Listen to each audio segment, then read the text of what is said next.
Hello दोस्तों, सभी को नमस्ते प्रणाम। मैं आपकी सिस्टर बिंदु मौर्य स्वागत करती हूं अपने यूट्यूब चैनल एवं फेसबुक पेज पे आप सभी दर्शकों का। काहे नहीं सही से। तो आज मैं एक छोटा सा और बहुत ही प्यारा सोहर गीत लेके आई हूं और उम्मीद करती हूं कि यह सोहर गीत आप सभी को पसंद आएगा।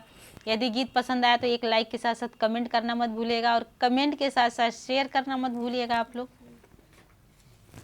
अंगना में ठाड़ी है सासू तबाहुअरिया, रजकार बाहुअरिया, रजकार हो सासू आज मोर कमर पी रानी हो कमाना घरा दिहबू हो कवाना घर दिहबू न हो मोरी सासू आज मोर कमर दू खानी हो कवाना घरवा दिहबू हो कवाना घर दिहबू न हो।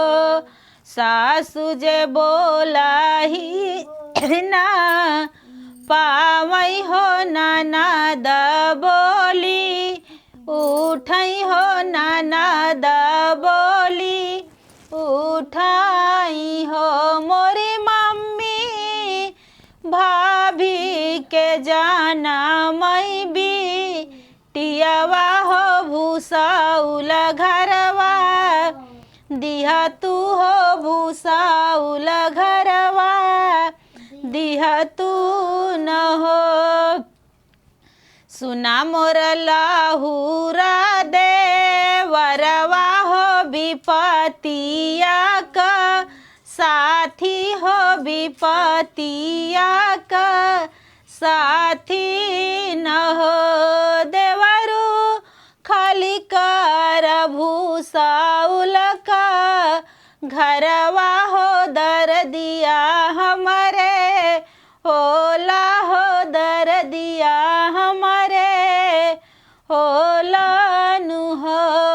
देवरू खाली कर भूसाउल का घरवा हो दर दिया हमारे होला हो दर दिया हमारे होला नु हो।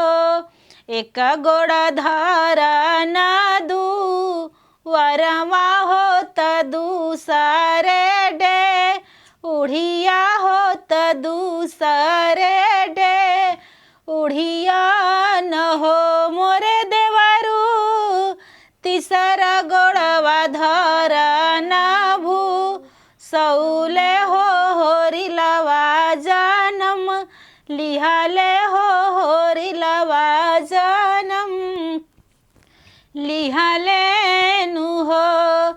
अरे दुआरे पना चई मोर सखिया हो तयांगने गो तिनिया हो तयांगने गो तिनिया नु हो मोरे रामा कोने कोने नाचनी ना नदिया हो कंगना ने ग मांगई हो कंगना ने ग मांगई हो।